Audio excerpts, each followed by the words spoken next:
Iran ने हमें कहीं का नहीं छोड़ा, हमारी फ़िज़ाई बर्तरी ख़त्म हो गई, जंग बंदी करो और मिस एडवेंचर से बाज आ जाओ। पेंटागन ने भी ट्रंप को खरी खरी सुना दी। ये मामला क्या है, इस बारे में अज़हर अली खान से बात करते हैं। अज़हर भाई, पेंटागन ने भी हाथ खड़े कर दिए हैं, अपनी शिकस्त तस्लीम कर लिया बाकायदा, और ट्रंप को बाकायदा ये पैगाम दिया गया है कि भाई ये मिस एडवेंचर करने से बाज आ जाओ, हमारी फ़िज़ाई बर्तरी ख़त्म हो चुकी है।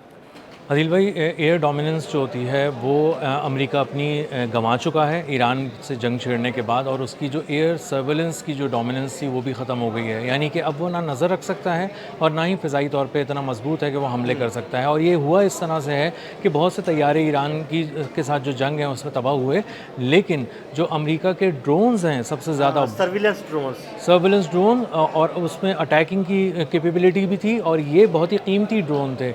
अब ये इस तरह से मारे गिराए गए हैं जैसे ख़ज़ा में पत्ते झड़ते हैं दरख्तों से, इस तरह ही आसमान से आके नीचे गिर रहे थे।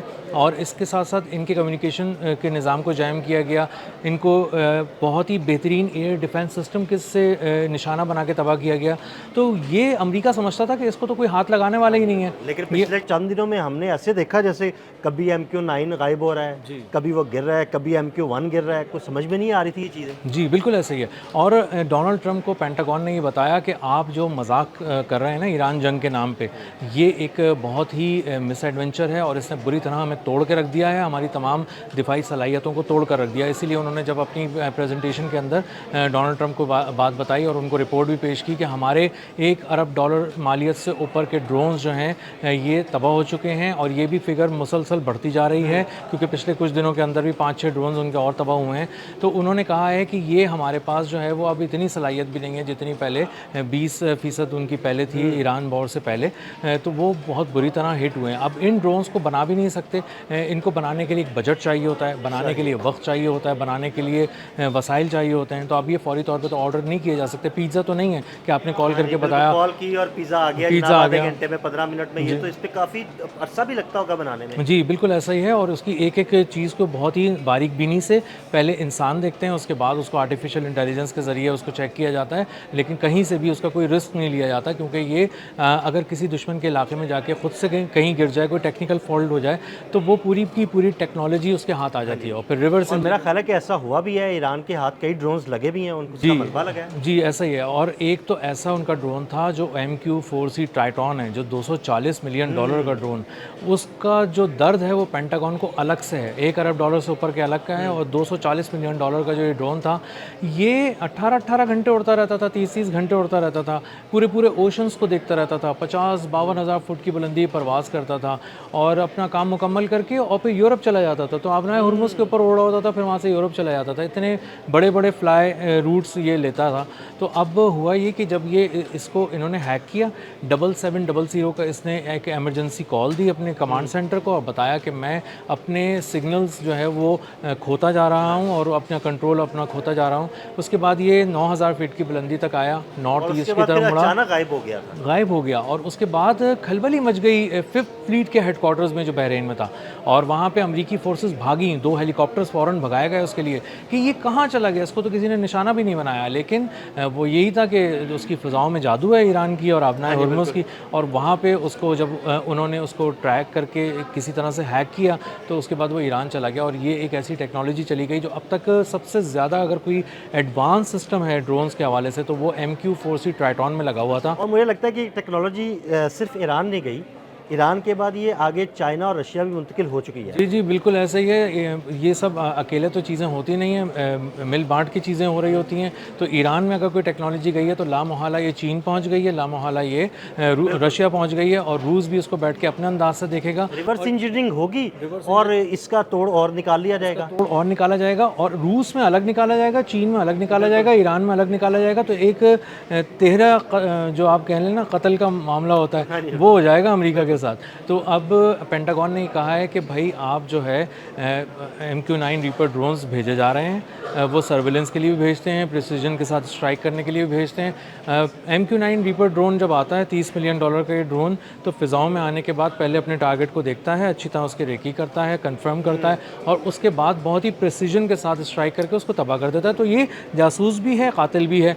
और इसी तरह ईरान ने जासूसों और कातिलों की तो एक लाशों के अंबार लगाए हुए हैं। बार लग गया, बिल्कुल। और हुआ ये है कि वैसे ही मैं भी यही कहने वाला था कि ईरान में अमेरिकी जासूस और कातिलों की लाशों के अंबार लग गए। जी बिल्कुल ऐसा ही है, लाशों के ढेर लगे पड़े हैं और उसको गिरा रहे हैं मुसलसल मार मार के ईरानी जो फोर्सेस हैं। और उसके बाद उनके पास ड्रोन्स की कमी हो गई है। और एक उस रिपोर्ट के अंदर जो डोनाल्ड ट्रंप को दी गई पेंटागन की तरफ से, उसमें एक बात बहुत अहम लिखी है कि हमने 28 ड्रोन्स MQ-9 रीपर जो हैं वो सिर्फ वहाँ गंवाए हैं यमन में। हौसियों ने उसको निशाना बनाया 2023 से अब तक, 2023 से अब तक। और आप ये 2-3 दिन पहले भी हौसियों ने एक ड्रोन गिराया जी अमेरिका का। ड्रोन गिराया है। और अगर आप इसको आदिल भाई फिर जोड़ लें तो ये हम रिपोर्ट अपनी भी जोड़ लें और उसको पिछली रिपोर्ट भी जोड़ लें तो ये $2 अरब मालियत के ड्रोन 2023 से लेकर 2026 तक अमेरिका गंवा चुका है। वो MQ-1 हो, MQ-9 हो, MQ-4C ट्राइटॉन हो, जदीद तरीन हो, सादा हो, लेकिन ड्रोन्स की जो गिराने की कैपेबिलिटी है ईरान की, वो बहुत ही एक्सटेंसिव किस्म की उन्होंने एयर डिफेंसेस लिए हुए हैं और उसको बहुत ही ज़बरदस्त तरीके से इस्तेमाल कर रहे हैं। और ईरानी फ़िज़ाएँ नो गो एरिया बन चुकी हैं उनके ड्रोन्स के लिए भी और उनके तैयारों के लिए भी। जो तैयारों के लिए अदील भाई एक अलग आप कैलकुलेशन करेंगे तो आपको अंदाज़ा होगा कि ये सब कुछ मिलकर तकरीबन $4.5 अरब के मालियत के तैयारे भी हो गए हैं इसमें अभी ईरान के साथ जंग में।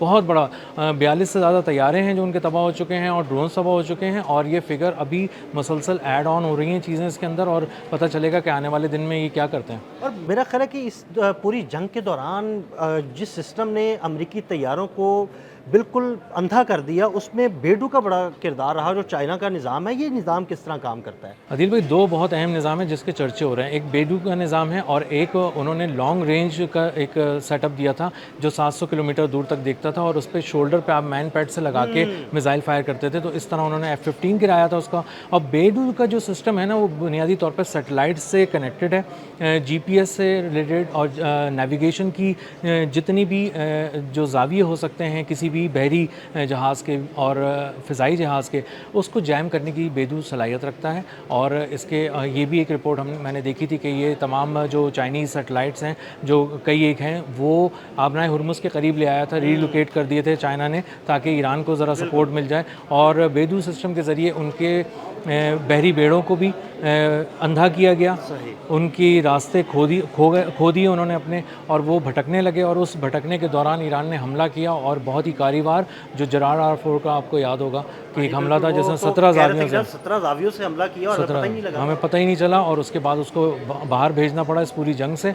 इसके बाद अब्राहम लिंकन और उसके बाद USS हिगिंस उनका एक जहाज़ था जिसमें आग लग गई थी। तो बहुत सारी चीज़ें ऐसी हो रही हैं जो हादसात के तौर पे भी हो रही हैं, समझ नहीं आ रही कैसे हो रही हैं। उसमें भी कह रहे हैं कि कहीं ना कहीं किसी न किसी टेक्नोलॉजी का हाथ है जो ईरान इस्तेमाल कर रहा है। और ईरान इस वक्त खुलकर ये तकरीबन बात कर रहा है कि वो चाइनीज़ और रशियन टेक्नोलॉजी का इस्तेमाल कर रहा है और उन्हीं की चीज़ों से अमेरिका को निशाना बना रहा है और उसको उसने नॉकआउट कर दिया है और एयर डोमिनेंस तो मुकम्मल तौर पर ख़त्म कर दी है। बहुत शुक्रिया अज़हर भाई ने बड़ी तफसील के साथ इस सारे मामले पर रोशनी डाली। मज़ीद अपडेट्स के लिए हमें फॉलो करते रहें। अदील अहमद और अज़हर अली ख़ान को इजाज़त दीजिएगा। अल्लाह हाफ़िज़।